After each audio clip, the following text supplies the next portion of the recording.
Hi, I'm April, and today I'm going to talk to you about how to craft a story that sells.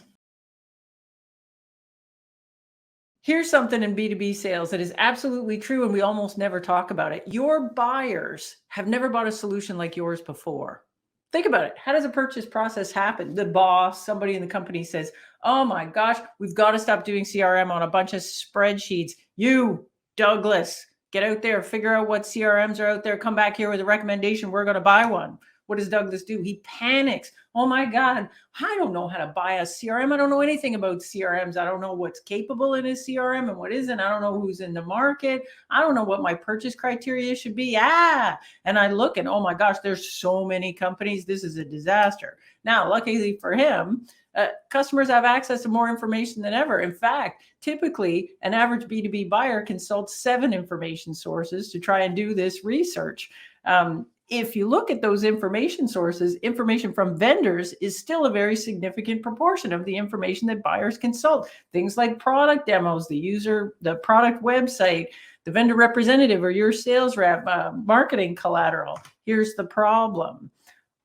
Every vendor is out there telling their story, but these stories often contradict each other. So what have we got? We've got customers with an overwhelming amount of information that looks good. It looks high quality. It looks credible. It's contradictory though. And what the customer really wants is how to figure out how to make trade-offs and choices between those things. And we're not giving them any of that. In fact, that's actually what they want. When we go and look at the data on this, the data shows that what customers really want from vendors is unique and valuable perspectives in the market. They want vendors to help them navigate alternatives. They want to avoid potential landmines. They want vendors to educate them on issues and outcomes. No wonder we're not giving them what they want. 4 out of 10 B2B sales purchase processes end in no decision. Customers can't figure out what they should do, so they don't do anything.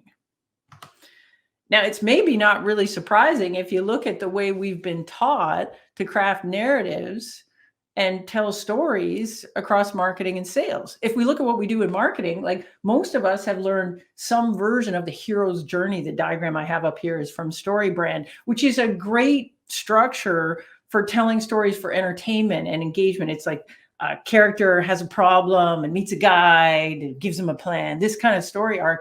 What it doesn't do is admit that we have any competition. If you look at what founders are doing in fundraising, we're telling a story about the market, but we're telling a story about the market 5 years in the future, 10 years in the future. At most, when we admit we have competition, we're kind of like, well, they're the old stuff and we're the new stuff. The problem is when we're in a sales situation we're talking about today, well, there's all kinds of new stuff. We're not the only company out there trying to say they're the old stuff, we're the new stuff. There's too much new stuff. How do I choose between new things? And what happens if I am the old stuff? Like what if I'm Salesforce? Do I just say, "Oh, I'm the old stuff, man, that sucks. Better just give up now"? No, that's ridiculous. And then what's happening in sales? Well, you step over to sales. Sales gets a customer in there, and what are they doing? They're doing a feature walkthrough. They're like, "Hey, welcome, customer. Step into my wind tunnel of features. I'm going to blow your mind with this stuff." Customers don't want a product sales pitch. What they want is market insight.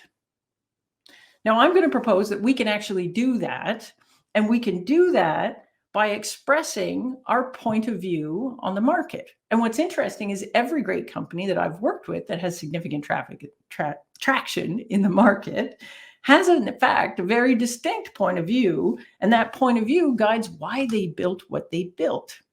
The point of view pitch is not about what we got. It's not about what we built.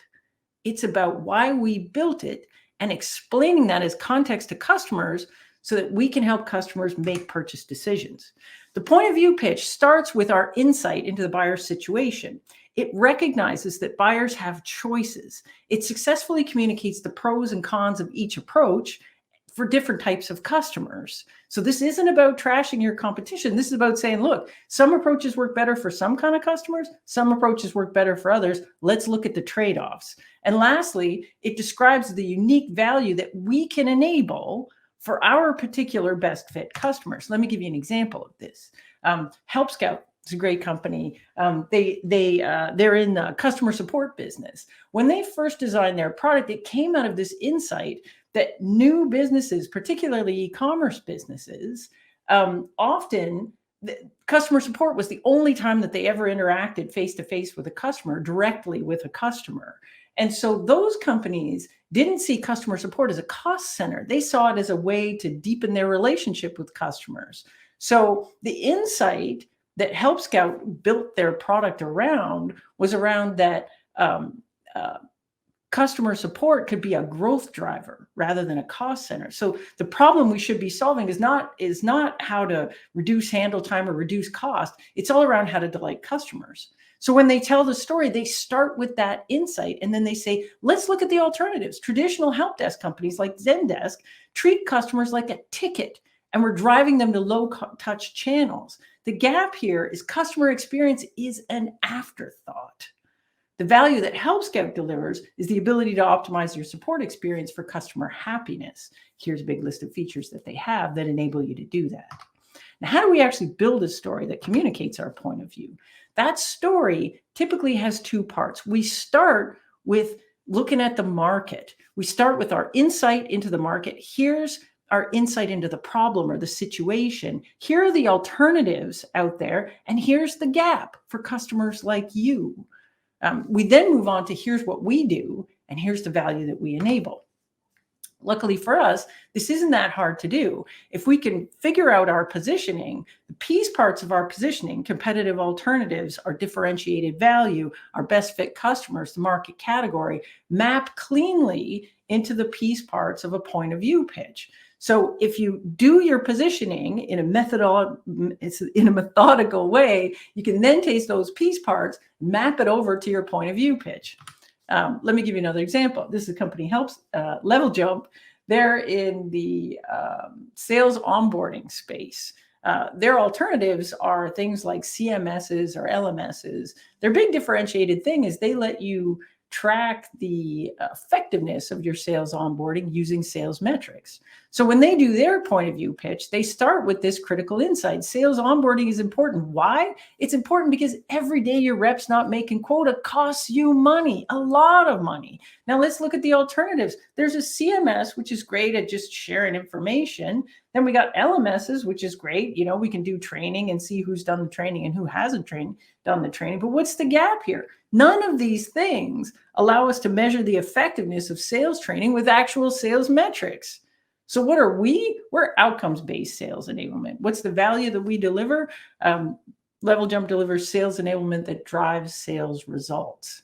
This is a very different way from doing a feature function pitch or just a, hey, let me show you what we got. What we're doing is we're taking the market, we're giving you a way to think about the entire market, and we're highlighting our space within that.